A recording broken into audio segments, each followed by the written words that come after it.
So yeah, man. I don't know if you want to get into it, but yeah, I thought we were live, man. Sorry, I'm we are live right now. So we're talking about this Hop Ambitious, which you had when you came to town, and I hadn't had before, which is interesting because they sell it down the street.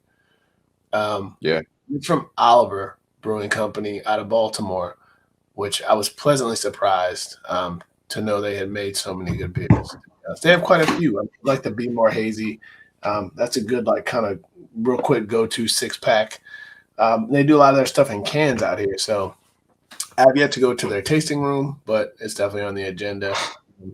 We're looking around at some other ones, but yeah, I think I definitely like that Hop Ambitious. It's like it's well balanced, right? It's citrusy, right? It's a little bit sweet, but not too over. It's not boozy at all.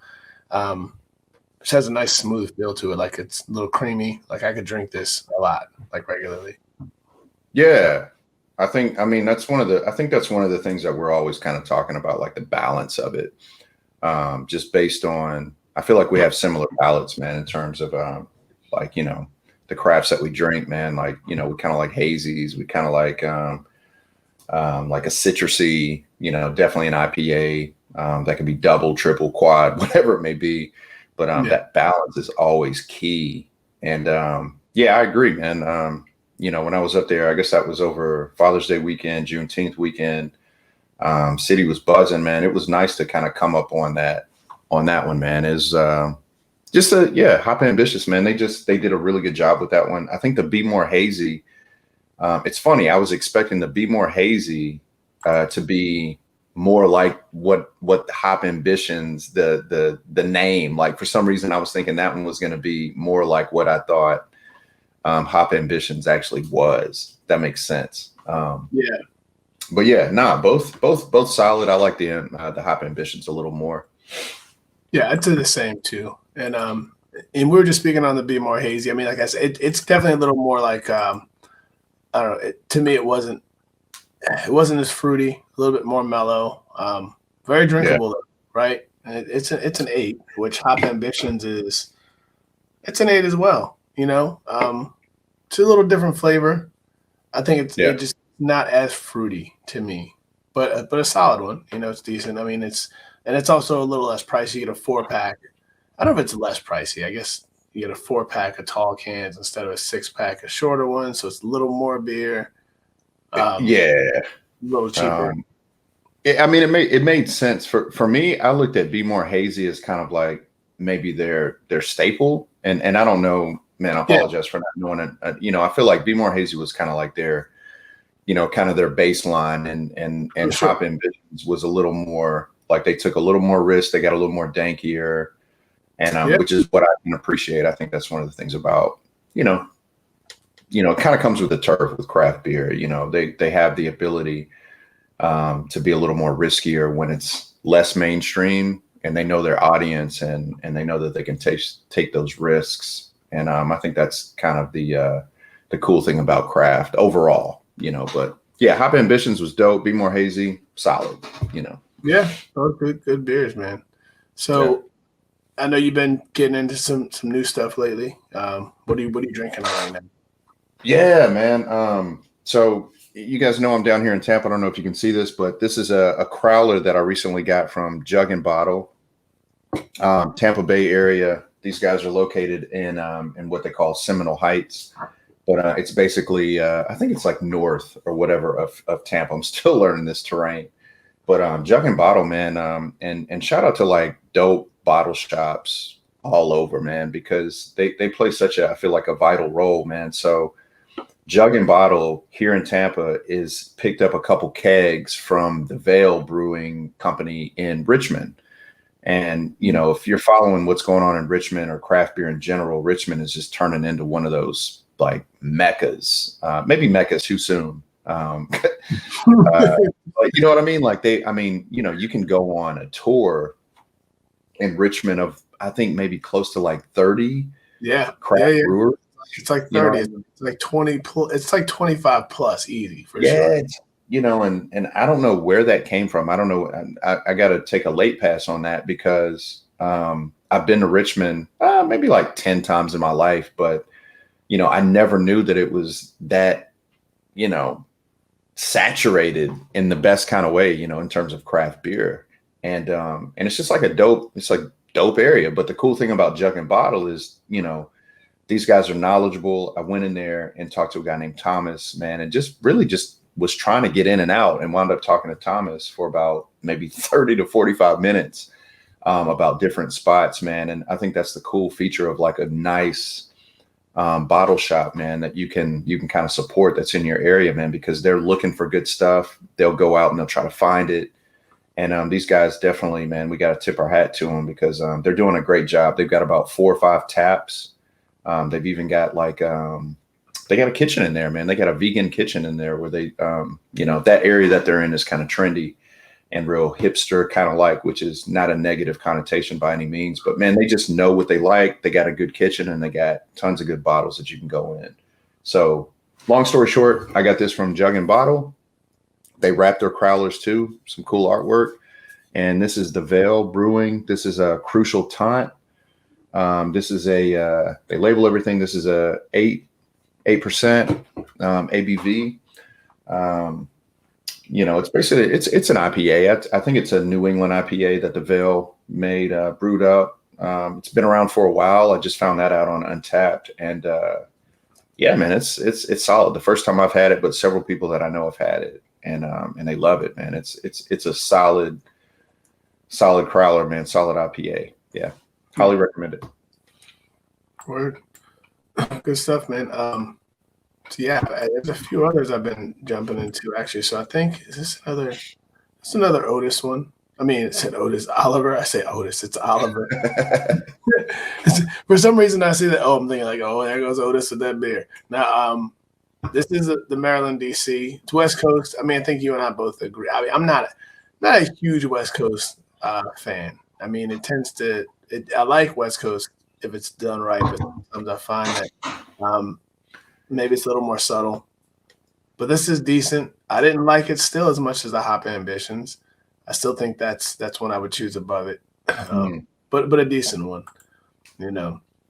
That's interesting, that art that they got, that wrap on there, man. I wouldn't identify that with what BMore Hazy looked like in Hop Ambitions. That's kind of a random. Yeah, they definitely look, you know, and it's funny because I think that's something that a lot of breweries are known for, is like having a consistent kind of like look and feel. And I mean, I definitely credit like Flying Dog with having like their artist, his stuff sells, you know, like by itself. I don't know the guy's name off the top of my head, but they've always had extremely consistent style and look and everything else. And even though it's different, it's still like identifiable.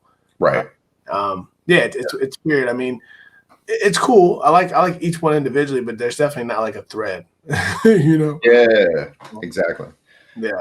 It's cool. I hadn't had that one that you pulled up. You said that one is it's the ACDC. It's MDDC, right? So gotcha. Yeah. It's kind of got the ACDC look to it, like, right? So that's a nice touch. Yeah, that's a nice touch. Okay, yeah, it's a 9. It was pretty good. I mean, to be honest, I would actually, to be honest, have to drink it again to really have a better assessment of it and really like kind of smell it and think. But it was good. I definitely feel like I still was more a fan of the Hop Ambitions. You know, just overall from their line, that seems to be the best I've had so far. But I haven't tried a lot. And like I said, I definitely need to go on a tour or something, or go check them. And man, my brother's been hitting a lot of spots. This guy's on brewery tours like every weekend. You know, his neighbors. So I got to catch up. You know, need to check out. But there's so many great places around DC now. You know, all the way out to Baltimore, obviously. You know, and Baltimore is it Black is Beautiful? Is that the name of the one? What is it called? Man, I'll have to. Man, I've seen. They're out of Baltimore. And I feel like they're out of they're out somewhere. They definitely are, and they've got a ridiculous line of beer. A lot of interesting. I think their stouts are pretty good. I believe they're out of Baltimore though. Yeah, that sounds right, man.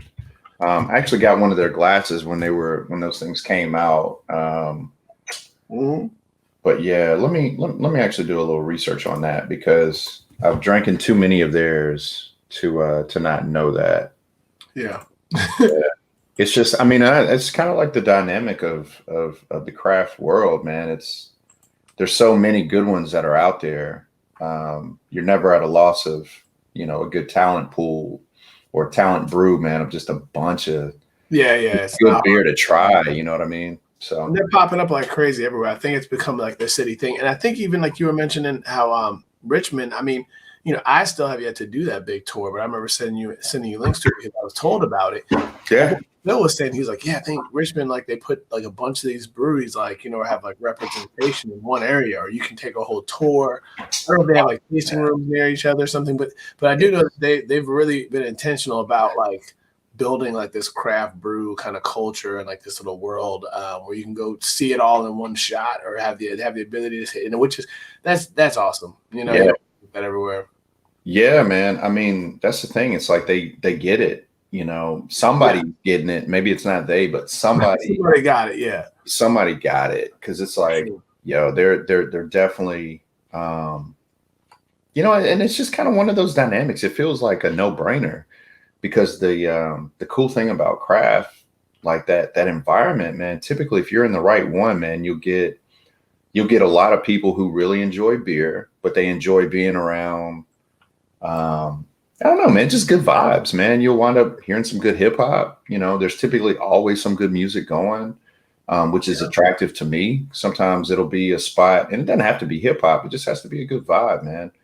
And you walk into these spots, man, and it's just like its own, like, really cool entity, man. But it's like a whole different world, man, than what you step into compared to like some of these mainstream spots or more mainstream spots, man. And it's man, it's just a delight, man. I love it, man. I love it. So yeah, it's like we were talking about last time. I think I mentioned, you know, me and my brother went to Jailbreak, and I was surprised like they had, you know, not only had I had the Big Punisher, which I like the beer, but I also knew when I saw the can that it had like the two fists together. It reminded me of this like old photograph of Big Pun's hand kind of put together, and that's a pretty solid IPA. But then I was like, oh, they got an Old Dirty Bastard beer, and I was like, that's super cool, you know. Nice. ODB. And then when you go in the bathroom, this is the one in Laurel, I believe. I think it's in Laurel, Maryland.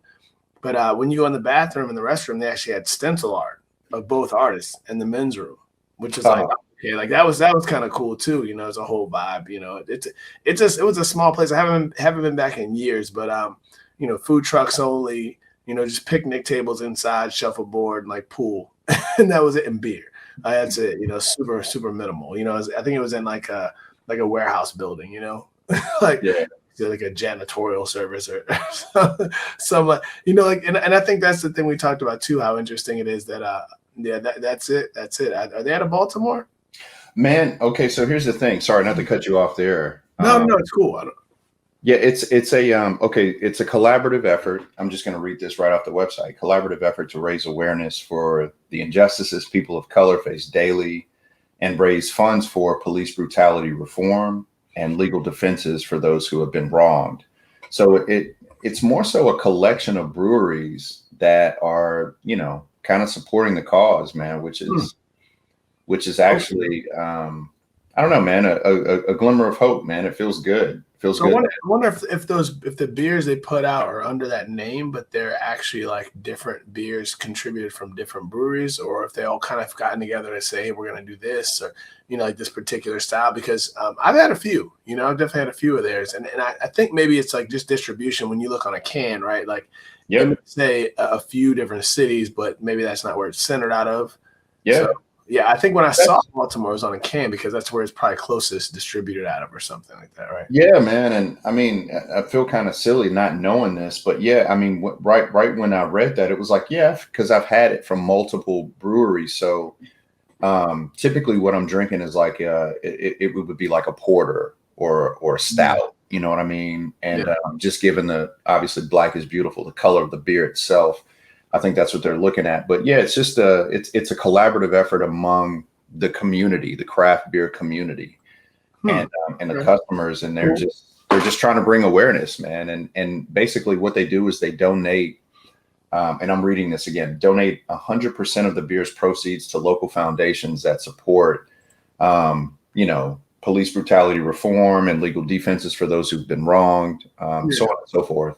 But it's definitely a dope initiative, man, and just kind of I don't know, just kind of, that's the kind of community that, that these craft breweries kind of create, man, and that dynamic. So. Yeah. I think that's a real cool thing is like there's a lot of like neighborhood feel type places when they pop up, even the ones that grow, like if they maintain like their feel, like I said, there's I always talk about how much I like Aslan, but I think they have their own kind of like feel and stuff like that, and they definitely are one of the best in the area here. But I wonder if they go to Pittsburgh, if they kind of like are establishing themselves as that same type of feel. I mean, they grow slowly. I mean, I think they're mainly still in DC. Pittsburgh would be the furthest they're going. They've got the new tasting room in DC, which we mentioned. I think I was talking to you about that. It's coffee and beer, and that's something I hadn't seen as much. But you mentioned is that how Magnanimous is? It's coffee in the morning and beer, or is it Woven Water? One of the ones you mentioned to me. I can't. Yeah, it was Magnanimous. They're just a straight up brew house, man. Coffee, and it's not that you can't get beer in there in the morning, man. You can go in there and drink whatever you want, but they have a beer, like a coffee station right there that they kind of serve the community with, and people come in there regularly, man. They make good coffee too, man. I drink a little coffee. They've got some good offerings there, but obviously I'm in there typically for the crafts, but. Yeah, they do both. Yeah. They do both. Okay. Just to tie up this Black is Beautiful, that was that guy, it looks like Marcus B. He's founder and head brewer at Weathered Souls Brewing. So Marcus B kind of started that initiative. Where's that out of? I'm curious. And man, I hate to say it, I don't know. It's so many of them out there, man, but I don't know, man. This is good. This is a learning experience. Yeah. Well, it's cool because, and that's the best thing about it. We always talk about like it's a whole world of just exploring, right? You're trying to find. There's always these places that are so pocketed and so sometimes so small, and I think there's that charm in going to the place where like you have to physically travel to this particular city and try their beer, or like when I travel, and I think we mentioned when you travel, I know you do it. Yeah. You look at the brew tour is a part of your your visitation. And even when I'm just in a bar, like anywhere I go, I'm like, I want to know what the local beer is. Like, what's the local brew? What are they doing? It's weird. Even when I was in Roanoke, and I was like, okay, what's around here? I know there's this, there's that, right? And so that's just kind of the fun in it all. Yeah. No, it's definitely a part of the experience, man. I think, that's one of the things that, I don't know, man, not to get too sentimental, man, but I hold it near and dear, man, the time that I got to spend with my brother and like the way we connected over, these beers and like going to different breweries and things like that. You guys may not know, my brother passed last year, man. And this is one of the reasons and like that spoke to me in terms of why me and Kev kind of wanted to do this, but it was something like, there's something really special about the experience that you get to share over a beer, man. Something very simple, but as beer drinkers and craft drinkers, we know the complexities of it, but it's just the experience, man. It's a shared experience that you have. And you get to go in there and kind of like, it's a creative thing too, man. I think us being both, creators, not just content creators, if you will, but, creators in our own right, man, whether it's graphic design, music, poetry, whatever that may be. Yeah. There's this sense of, an art to this, man. There's a balance to it. You know what I mean? It's gotta be done right for it to really be appreciated. Even sometimes when it's not done right, it's appreciated. But at the end of the day, it's a creation, man. And I think that's a part of the experience. And then how it's kind of curated in that specific brewery, like for that specific city. It's a whole vibe, man. And I think that was, again, one of the reasons why I love it, man. I shared so many great experiences with so many people, but specifically my brother, man, it kind of introduced this world to me, man. So it's special to me, and begins to be special with those that you kind of experience with as well.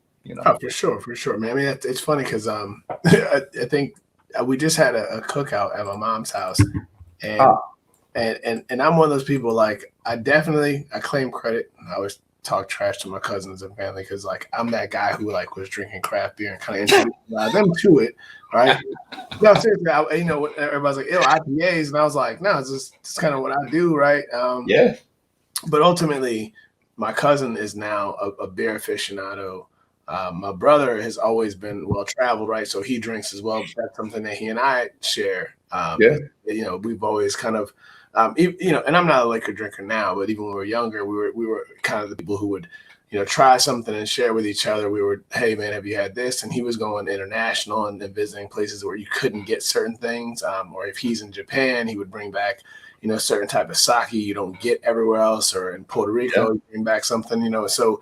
But craft beer has become this thing now where it's like fine wine, right? And to your point, the art of it, right? Like you could tell when you drink a well-crafted beer, someone's taking their time. And even when it's weird and like super left field, if it's intentional and it's still done well, it is. It may not be your thing. Like I think we talked about how I can't really do some certain barley wines, but I'm sure there's, I still can appreciate the nuances of the flavors, and like it's just, hey, some of them things are rough for me. Man, they're just heavy. Yeah. You know what I'm saying? They're pretty big beers. Yeah. But no, it's definitely and so it's funny. This is the cooler from my mom's house. I think I was telling you earlier. And so Mustang Sally's a local brewery. This is Goose Island, but this is the Neon Beer Hug, which I'm a huge fan of too. That's a real quick go-to. Is that one at the top, that bottle? So the one at the top is actually it's called Highway Brewing, and they are out of Salem, Virginia. And I'm terrible about not. That's actually a mango IPA. All this is IPA, except for, man, my sister-in-law. She snuck in some Natty Lights, but it's like some Natty Light lemonade. Like, I was kind of, somebody had to bring it. Hey, man. I mean, this is kind of like a bottle share situation, man. So, it's one of those situations where I don't know. I look at that as like, hey, man, let me put you on some well, on some top quality, man. Because everything else in here was pretty high quality, So we were even like the Sierra Nevada. This is like their big hazy thing, and like we had a little hazy because I was like kind of go to.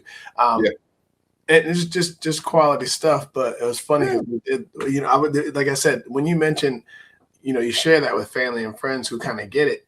Like my cousin, he would come over here and I'd be like, hey, try some of this, try some of that. And eventually he travels so much with his job that he started venturing into his own world. Now he's so much like into IPAs. He's the guy who introduced me to Aslan because he knew I liked good stuff, He's clearly good people, man. He knows what he's doing, man. Sure, for sure. So, he also is the first person to give me Mustang Sally, which is out of Chantilly, Virginia. Their stuff's really, really good. I think they only maybe have one or two brews, but like breweries. Nice.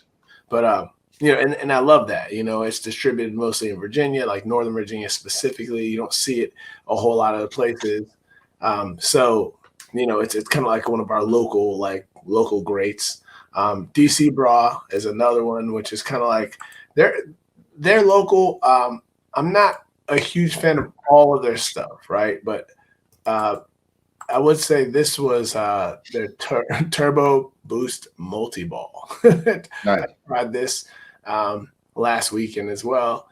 It's decent. I would say that it could use a little flavor. However, as far as just like a middle of the road kind of IPA, as we talked about, sometimes there's stuff that I think they're trying to make sure it's a staple. It's kind of like crowd pleaser. Yeah. It's not too hoppy for people who are, averse to IPAs. Goes down real smooth, very drinkable, right? Very drinkable. Yeah. But I was looking for like some kind of like more I don't know, a little more refined notes, I don't know, whatever it be, whether it's citrus or whether it's some sort of like other type of flavor in there. I totally get that, man. That's like, so I feel like my home brewery is going to be, and not to go on too far on a tangent here, but like my home brewery is like a Magnanimous, like, in Nashville, it was Southern Grist. That was one that I always hit up, or Bearded Iris. But like they have their, at Bearded Iris, you have, let me think. There's Tunnel Vision. I think there's Home Style. At Southern Grist, I'm trying to think like one of their staples. In Magnanimous, there's like Juice Lord, you know what I mean? And then they have their different levels. There's Juice Lord Almighty, Juice Lord and Savior, Juice Lord. You know, there's like 4 different iterations, and your base level is Juice Lord, and that's what that one sounds like. What was that name again?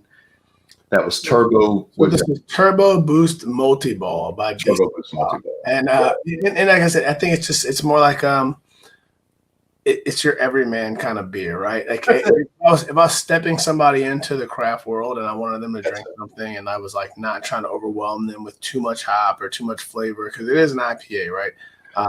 It can be abrasive. Yeah, it's definitely something that I think is drinkable.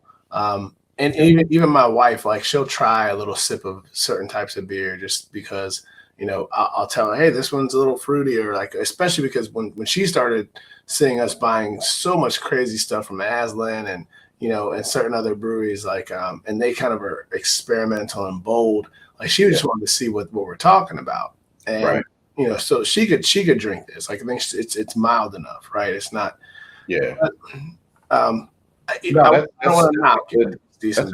That's a good point, man. I mean, not to go back to the experience or circle back to that, man, but yeah, I mean, I think that's part of it, man. Like, because you talk about it a little bit more than like the mainstream stuff, so people hear it and they become like kind of curious, like, yo, man, like let me try this, man. I always hear y'all talking about this beer, like, what's going on with this beer? And they're like pockets, man. You kind of find your pocket within there. Like, you know, my wife is the same way. She'd always hear me talking about it.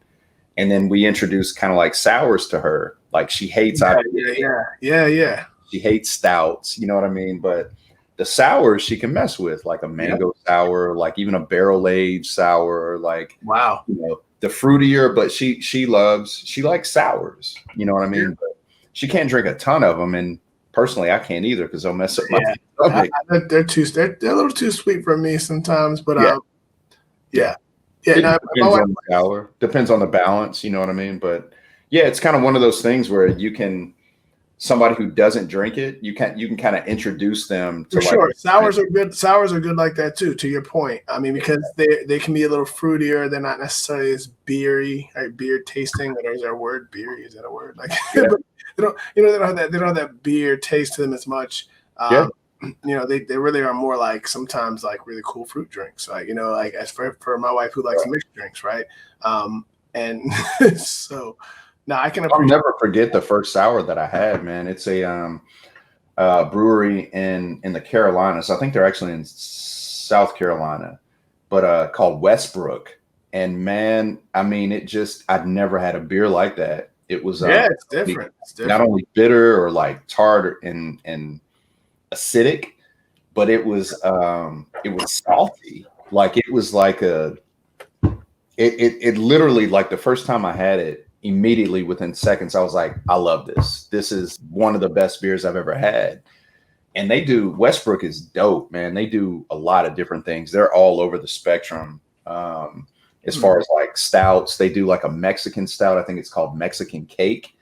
That is unbelievable. An unbelievable stout, like barrel aged, I believe. And it's got like spice. But they also, at the other end of the spectrum, lighter and fruitier and sour. Like, they do wonderful sours. They got a key lime sour that is excellent.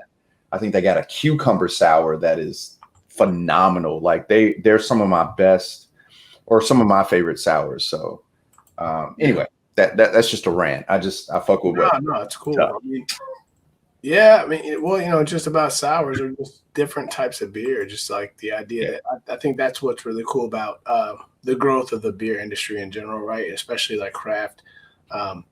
There's something for everybody.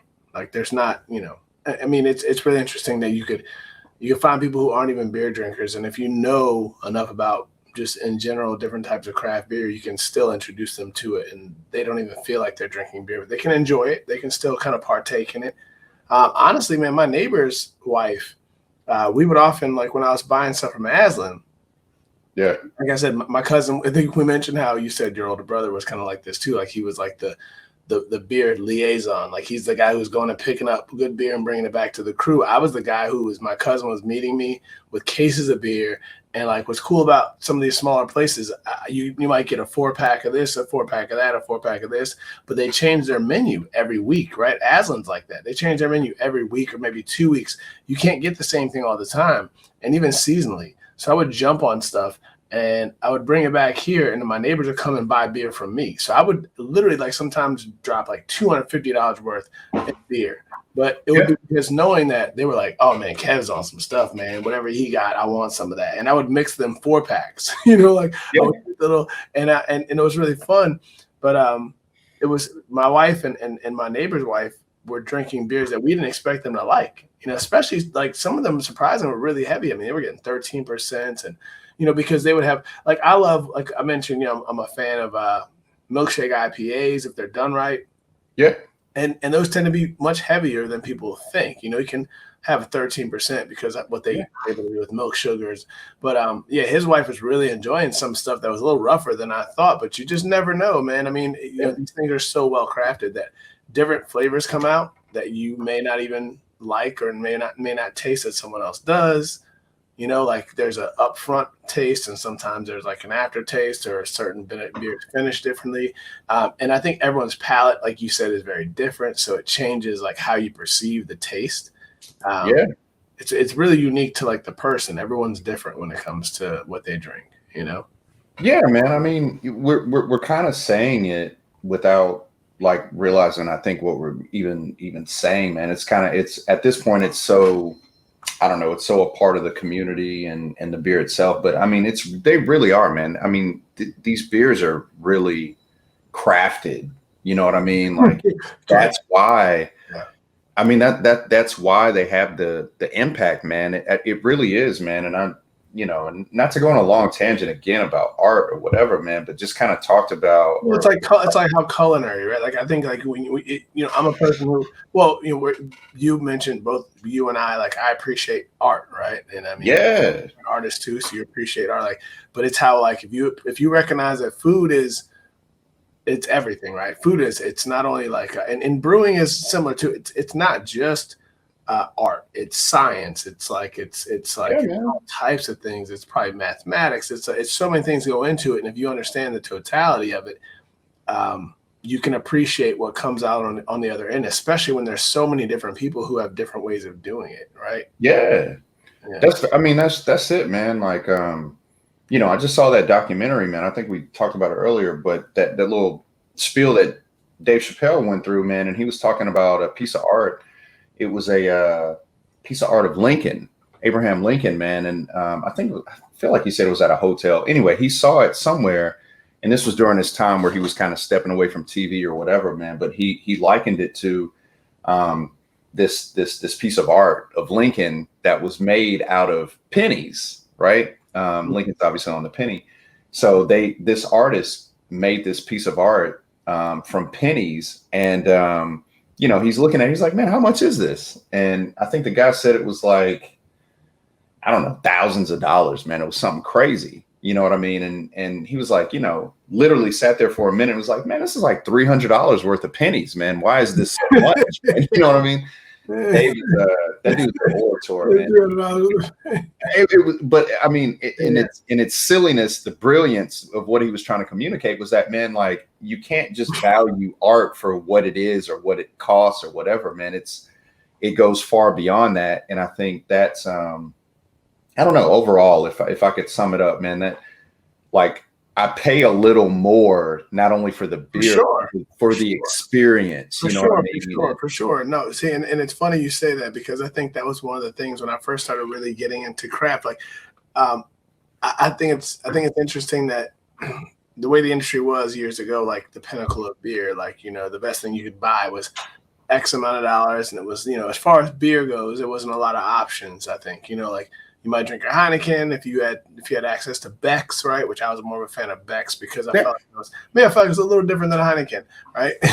It was an import, so I messed with it. Imports were like another thing, but like what's interesting about craft beer is you generally are going to sometimes even find you'll pay more for something that's right down the street, but there's only one of them, right? Or maybe two of them. And they just and it's worth it because and my dad used to think it was funny when I would say, hey man, like I got this beer from such and such, he seriously joked so hard on me and my brother, being like, "Man, you got to bring all this weird stuff to my house. Like, what is this beer?" He's like, he's still drinking Coronas, but eventually he latched on, and oddly enough, once again, a person who bit on the truth, which is flying dogs. Like, kind of, it's our go-to like imperial, right? I mean, it's an imperial IPA, but man, that thing slaps. You know, it's like that thing's. I'm not mad at it. It gets you right there. It gets you where you want to be. To me, you know, a couple of those. And I remember, like, when I started drinking, my dad, he latched on. He had one or two and was like, it's kind of weird. It's an acquired taste. Man, once he gets to the third one, he keeps it in the house. You know, it's like, and then easy go-to, man. Yeah, he became more adventurous too. Like, right, like, so when we bring stuff to the house now, he's like, "Oh yeah, what's that?" You know, he'll try it. But it's so interesting how people grow into beer, because beer before, it was like you just had a few options, and now people kind of grow into, like, I mean, I know a lot of folks who weren't into craft beer until they met this person who was into craft beer, that person. Like my cousin became that person for a lot of his friends. But I feel like at the same time, I know in a lot of ways I was that person for him too, earlier on, before he was like kind of embraced all this different stuff. He never was resistant. He just had, you know, he wasn't exposed to as much, and none of us were, right? We're young. You're drinking kind of what you have access to and what you know is cheap. You know, but at the same time, when you start really kind of exploring and understanding like the different, there's so many options. It's insane. You're really touching on something, man, here that I don't want to get too deep in or too philosophical, because I mean, I know we are just talking about beer, but from the art sense, man, like in a way, and I'm really freestyling here. But man, like seriously, man, if you think about it, man, craft beer is a way that, you can like continue to like challenge yourself and like stretch yourself, and not only appreciate things that you may not necessarily have like all the time, but then develop an appreciation and ultimately kind of like a sincere, like, you know, pleasure out of. You're like, man, I actually did not like this at first. Like I remember having a really sharp and like hoppy, piney IPA, and I was like, this is awful. Every time I had it, I was like, what are you drinking, man? This is terrible. And then I had it again, and I had it maybe one other time, because it was just like, man, this is just different. This is something different than you've really experienced, and your palate just needs to get shocked.